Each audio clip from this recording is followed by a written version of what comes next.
Good morning, everybody. As we go to the chitas of the day, today is Thursday, which is the fifth reading of the portion of Truma. And we are introduced today to what is called the Pareiches, which was the curtain. This was the Pareiches, which was the curtain that divided in the temple. There was the front part of the temple was called the Holy, and the back side of the temple was called the Holy of Holies. And that's where the Aron, the Ark, with the Ten Commandments was. And it was divided by what's called a Pareiches. It was divided by a curtain that divided the two parts of the temple. And that's what we are introduced to today. Okay, and just like the curtain on top had two different sides with two different drawings, not drawings, embroidery.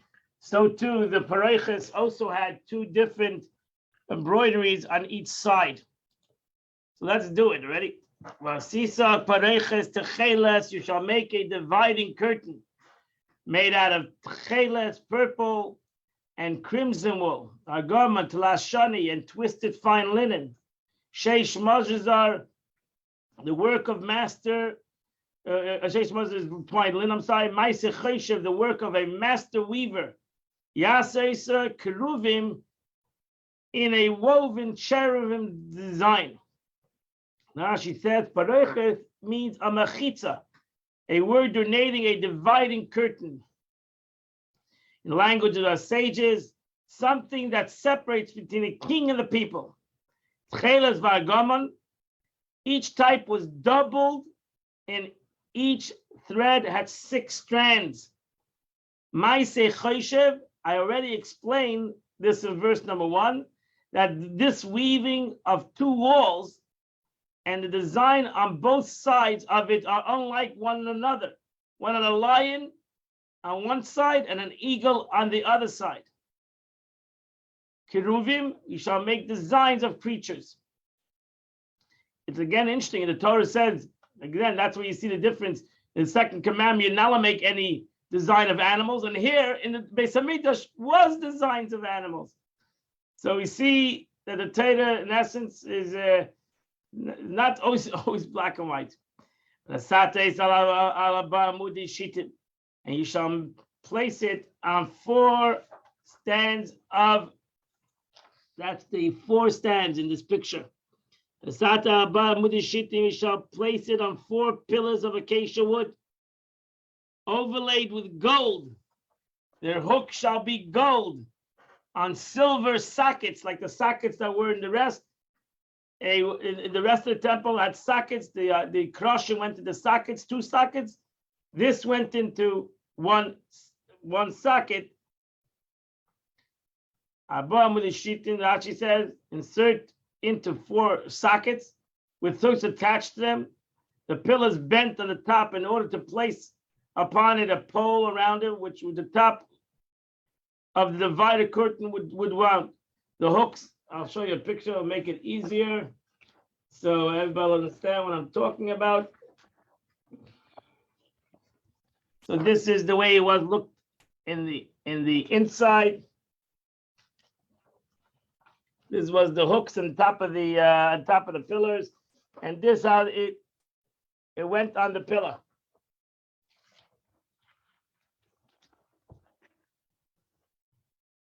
You shall place divide the curtain beneath the clasps. And you'll bring it to the inner side of the curtain of the ark, the tent of testimony.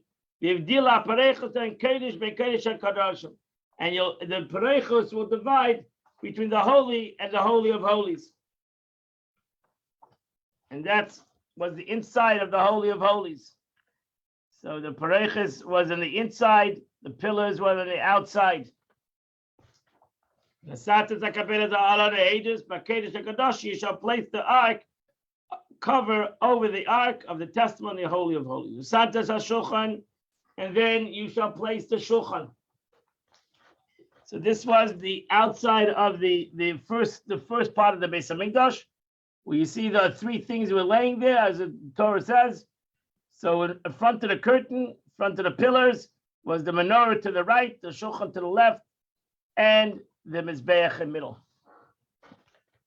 I'm sorry, the menorah to the left and the shulchan to the right. You place the table on the outer side of the dividing curtain, the menorah on the opposite the table, on the southern side of the Mishkan. So the shulchan was on the northern side, the menorah was on the southern side. Shulchan tita atzela tzafon, and the table was placed on the north side. So Rashi says the table was on the north side, drawn away from the northern wall of the Mishkan by 2.5 cubits. The menorah was placed on the south side, drawn away from the southern wall by 2.5 cubits. The golden altar was placed the opposite space between the table and the menorah, drawn short distance towards the east. The table, menorah, and golden altar were all situated in the inner half of the Mishkan. How is this? The length of the Mishkan from the entrance to the dividing curtain was 20 cubits. So the first part of the Mishkan, the old Mishkan, was 30 cubits, 30 amas, which is around, again, it depends how much an amma is. Let's say around 45 feet. The first part was 20 amas, which is around 30 feet. So the length of the Mishkan was the entrance to the dividing curtain was 20 amas. The altar, the table, and the menorah were all drawn away from the entrance towards the western side 10 cubits. So the first 10 cubits was empty. And in the second part, this next 10 cubits was on 15, again, to 18 feet, to 20 feet, was the three things in the Beis Hamikdash. That's all that was there in the Mishkan. Was on the right side, the northern side was the showbread, the southern side was the menorah, and in the middle, between the two, like a segel, was the incense altar, which we haven't learned yet. And then there was a curtain, and then the next 10 cubits was where the Aron stood. And that's the way it was made. And then, this is the next part. This is the entrance to the Beis HaMikdash. This is the next part. So the Beis HaMikdash, this was the entrance.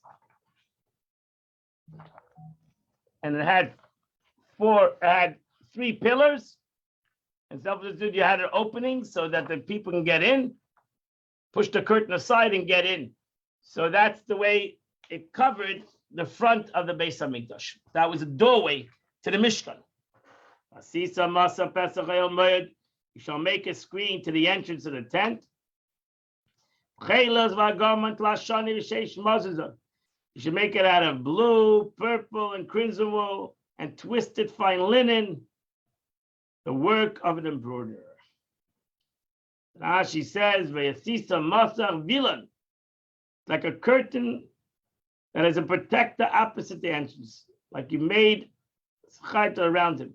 Ma'aser reikim, the figure on the screens are produced on it with needlework, just as the face was on the one side, so was the face on the other side. Rekim, an embroiderer, is the name of a craftsman, not the name of the craft, but the Aramaic Ovid side, a work of artists, but not Ovid tzia, a work of artistry. The measurement of the screen was the same as the measurement of the dividing curtain that was mentioned before, namely 10 cubits by 10 cubits, because that was the width of the Beis Hamikdash, 10 cubits by 10 cubits high. Verse 37, you shall make for the screen 5 pillars, right? Because there's 3 in the middle and 2 on the side, 2 that were connected to the front wall, to the side northern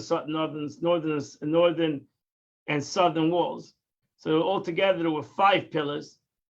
It's a piece of zav, and you shall make the overlay this with gold. Vaveim zav, the hooks were gold. And you shall cast 5 copper sockets. So here's the first time where it's mentioned that there was not made out of silver, the sockets, but the sockets that was for the entrance of the Beis Hamikdash, the Mishkan, was made out of copper. And there you have it, the copper sockets. So the socket with the keresh went into a copper socket, and that was the only copper sockets that was in the Mishkan. The rest of the sockets in the Mishkan and the walls and even the inner walls were all made out of silver. These were made out of copper. That finishes the Chumash of today. We now go to the Tanya of the day. We now start on chapter 27. The Alter Rebbe, as he started chapter 26, the Alter Rebbe in the previous chapter, the Alter Rebbe stated that sadness hinders one's service of God in general and his battle with the Yetzer Hara in particular. He therefore discusses the means to overcome sadness caused by material concerns. You mentioned that, right? You should never have a sadness of material concerns. You should realize that everything that comes from God is good. And number 2, if somebody has sadness of spiritual concerns. And he said that basically you're right, that is something we need to take care of, because if we've done sins, then we need to do tshuva. But tshuva needs to be in a very focused situation, and therefore you have to tell your Yetzer Hara, you need to do it at a certain time. This chapter and next one, chapter 27 and 28, will discuss another type of melancholy that is caused by concerns over one's sinful thoughts and desires. This category itself may be further divided into 2, where these thoughts occur while one is occupied in material affairs, where these thoughts disturb him in the service of God when he's davening and praying, and he has a sinful desire. And it bothers him. He has what's called machshavas zaros, evil thoughts. In this chapter, the Rebbe discusses the first situation. He states that not only are these thoughts no cause for sadness, on the contrary, they ought to give him rise of joy. The Rebbe says that you have, we'll soon see, that you have a desireful thought, whether it be, let's wait for the Rebbe. So he explains that these desires are something that self-understood is part of the service of the Beinoni. It's part of why he came to the world, is to have these machshavas zaros, these evil thoughts, and overcome them. Let's go. Let's learn the time. However, sadness does not come from anxiety over sins,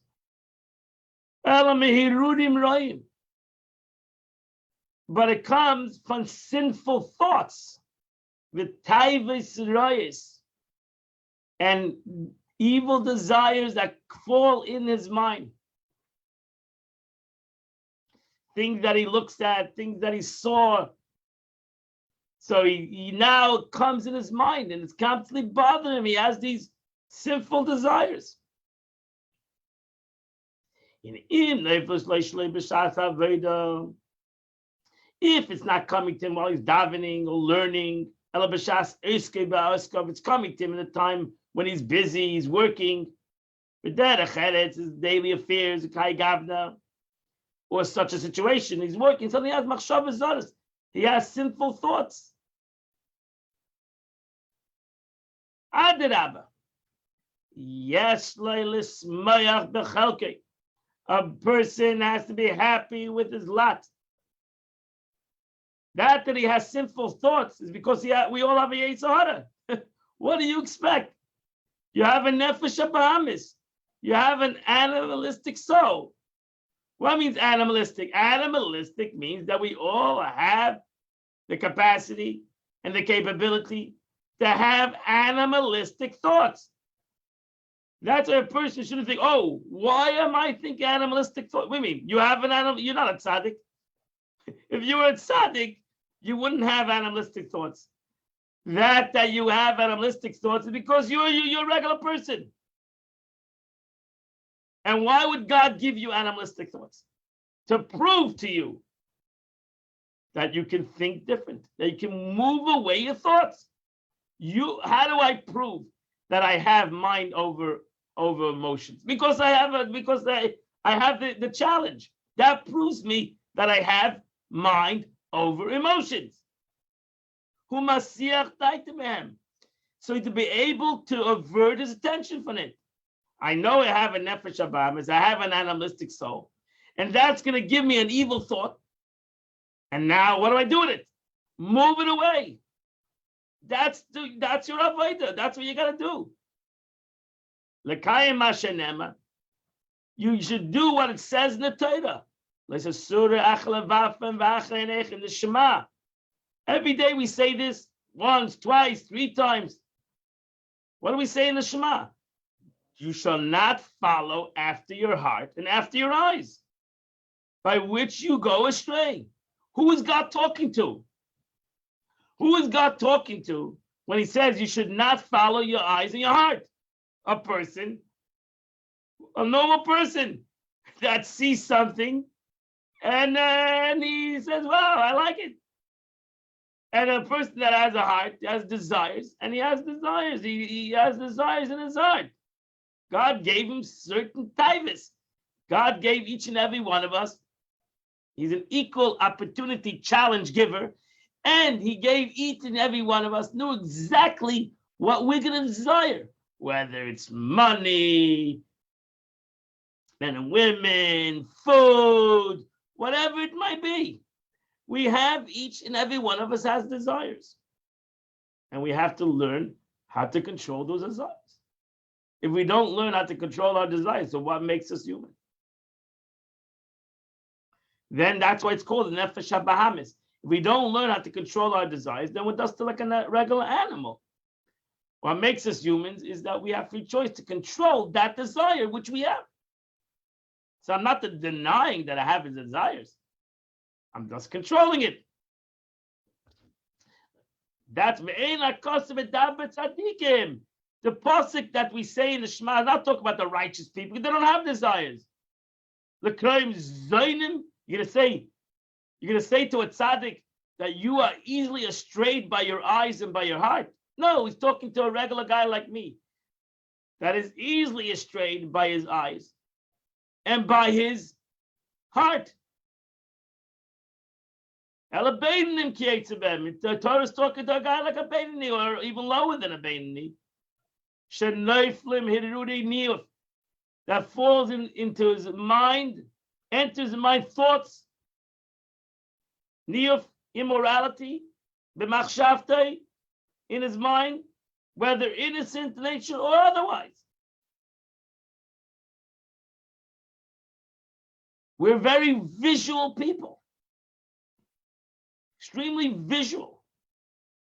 Who created us that we're extremely visual? God created us. He knows exactly what he created. And he knew that humans are going to be extremely visual. And what they see is going to have an effect on them. And now you saw something. And now you're going to think about it. And the Abisha says, I know that. I know. And I'm going to put in the world things that you're going to see and you're going to think about. And now I'm going to tell you to move your thought away. I'm going to ask you to do a mitzvah. Don't follow that. Don't get too involved in what you see or what you desire. And when he averts his mind from them, he accomplishes a mitzvah. So you imagine if you had desires, how many mitzvahs you can do?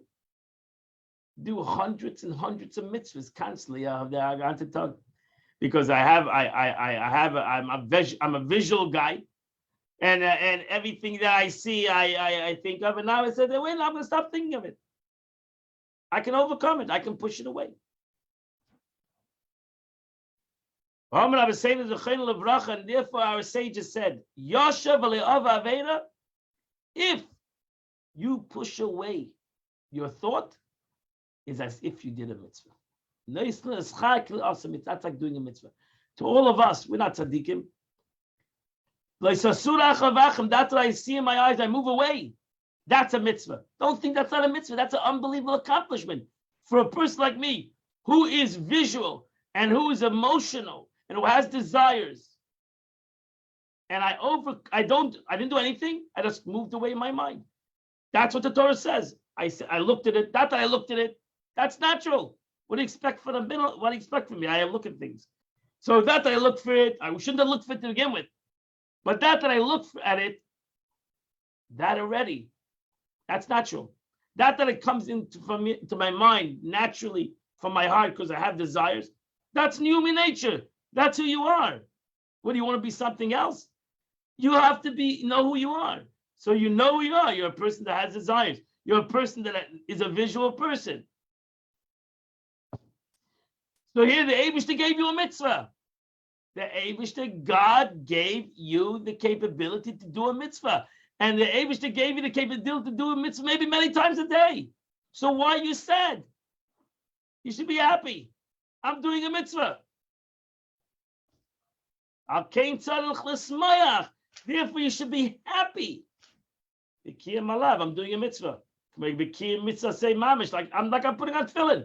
So when I move my mind away, I see something and instead of thinking about it, I move away. Or something comes to my mind to think evil and I move away. I've just did a mitzvah. It's like I put on tefillin. It's like I kept shop. I've done a mitzvah. How many mitzvahs can I do? So therefore, that's the beauty. You should be happy to do a mitzvah. The Eibishter gave you a mitzvah. He didn't give this mitzvah to tzaddikim because the righteous don't even think don't think about negative. Say the famous story of Rashi. And Rashi writes. He says, and actually we're going to learn this very soon in next week's portion. And Rashi says the ephod that was made in the base of the ephod that was made for the Kohen Gadol. Rashi says, I didn't know how this ephod looks like. The whole argument.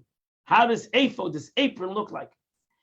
And then he says, I was once walking in the street and I saw the princesses traveling on horses. And how did they travel on the horse? Was they used to have the dresses were split in the front. Or in the back, I mean. No, they're split I don't know, no traveling a horse. They're split in the back. So he said in the front. So he said it's a Chol Shaddai. Imagine Yashi was a tzaddik. He said, why did the Eibishter show me such a thing of these princesses driving horses? So he realized that the Eibishter showed it to him. God showed it to him, so he'll be able to explain what the ephod was in the Beis Hamikdash. The ephod was an apron that was split in the back, covered him in the front and was split in the back. So Rashi says the only reason why God showed me this, imagine, he was walking in the street in France, and he saw this imagery of these princesses were coming down the road on horses. He says, why did the Eibishter show me such a thing? If not, that's a tzaddik who says, I don't see, there's no reason for me to see this, but to know how to explain the ephod. And the truth is, that's the only way we know the ephod looked like is for Rashi. Rashi next week will tell you what the ephod looked like, and he learned it from why he saw princesses walking down the street on horses, that's the way a tzaddik looks at everything. Well, we're not tzaddikim. We see princesses walking on the street. We're thinking about other things. But that's the end of the Tanya of the day. Beautiful Tanya, as usually. Alter Rebbe Chassidus always teaches us to always be happy and to look at the positive in anything that happens. And even in our desires in life, we should look at it in a positive, unbelievable way. And that finishes the Tanya of the day. Today is the second day of the month, which is from chapter 10 to chapter 17. From chapter 10 to chapter 17 in Tehillim and Psalms, you would do the Chitas of the day. I want to invite you all at 10 o'clock. We're going to have a special class, JLI class, in the portion of the week and the sikh of the Rebbe, the teaching of the Rebbe of the portion of the week. Very phenomenal class. And then tonight, at 7:30, we're doing the JLI course, which is called Meditation from Sinai. That's going to be at 7:30 tonight, either at Chabad or on Zoom. One of those two places. It's going to be tonight at 7:30 p.m. I hope to see you all. We're learning today a lot. I hope to see you all today, Mitcham, 10 o'clock and at 7:30. Have a wonderful day. If not, we'll see you tomorrow at 8 o'clock. We'll continue to learn the chitas of the day.